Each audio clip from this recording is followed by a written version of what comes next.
नमस्कार, जय हिंद। आपका स्वागत है हमारे YouTube channel cricket craze sports पर। क्या विराट कोहली की स्लो बैटिंग के चलते आरसीबी हार गई? क्या विराट कोहली ने खुदगर्ज इनिंग खेली?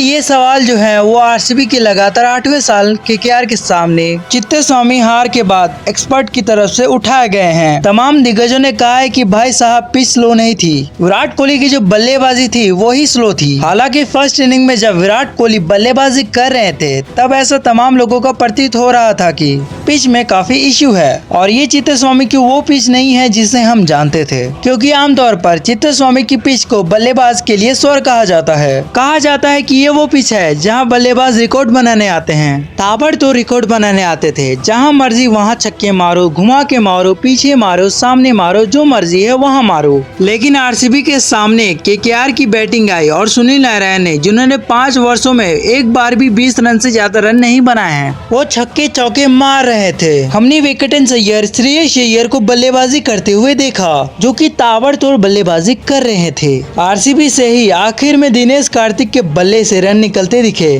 तब लोगों के मन में सवाल आया कि यार वाकई में, और पोस्ट मैच जिस तरह से दिग्गजों ने सवाल किया, उसके बाद ये सवाल और बड़ा होता है। किस किस दिग्गजों ने कहा वो मैं आपको बताता हूँ। उससे पहले मैं आपको बता देता हूँ कि विराट कोहली ने 59 बॉलों में 83 रन बनाए और बाकी के खिलाड़ी इतना अच्छा नहीं चले, क्योंकि इस मैच में विराट कोहली के बड़े रन हैं। उन्होंने 60 बॉल में 99 रन बनाए हैं, यानी कि विराट के मुकाबले उनका स्टार्ट जो है वो ज्यादा बेहतर है। वहीं अगर आप आरसीबी के सामने ओपनर देखें तो केकेआर के ओपनर ने 36 बॉलों में 85 रन बनाए थे, यानी कि जो काम विराट कोहली ने 10 ओवर में किया था वो काम केकेआर के ओपनर्स ने, जिसमें से एक तो रेगुलर भी नहीं है, सुनील नारायण, जो केवल कभी कभार मौका मिलता है बैटिंग करने का, खास तौर पर गौतम गंभीर के ही कारण उनको बैटिंग मिल जाता है। उन्होंने 6 ओवर में 85 रन बना दिए। विराट कोहली की बल्लेबाजी को लेकर तमाम लोग अब इस बात पर सवाल उठा रहे हैं कि क्या केवल वो पीआरटी टीम का हवा था जिसने स्लो स्लो स्लो कहा था,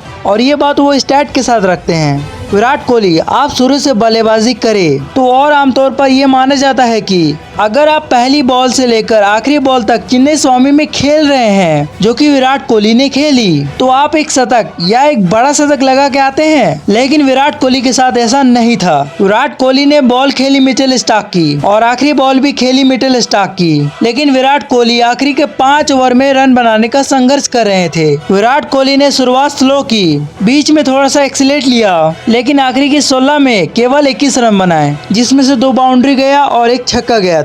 अब सवाल ये है कि आखिर 16 बॉल में क्या 21 रन चिन्नेस्वामी जैसे पिच पर जायज है? और इसी बात को मोहम्मद कैफ ने कहा है कि हो सकता है कि आरसीबी के डगआउट में आरसीबी के फैंस जो है वो इस बात को लेकर कहेंगे कि भैया हमारे जो गेंदबाज है वो बहुत खराब गेंदबाजी कर रहे थे, जिनके चलते हम हार गए। लेकिन कहानी ये है कि आप पहली इनिंग की बल्लेबाजी के बाद हार गए थे, और ये बहुत बोल्ड स्टेटमेंट है। और ये जो स्टेटमेंट है वो एक व्यक्ति की तरफ से नहीं है। आप ब्रोडी लारा की बात कर लीजिए, श्रीकांत की बात कर लीजिए, या और तमाम दिग्गजों की बात कर लीजिए, सबने बेबाकी से विराट कोहली की बल्लेबाजी को स्लो बताया है। हम आपको बता दें कि केकेआर लगातार 9वें साल आरसीबी को उनके घर पे हरा के आई है। लगातार ये बहुत बड़ी बात है। 2016 से जो जीत का सिलसिला शुरू हुआ था कि केकेआर की जीत का और आरसीबी के हार का सिलसिला जारी है। आपको क्या लगता है कि आरसीबी फाइनल जीत पाएगी? और अगर आपको लगता है कि आरसीबी इस बार भी नहीं जीत पाएगी तो हमें कमेंट करके बताना कि इस साल कौन आईपीएल में जीतेगा।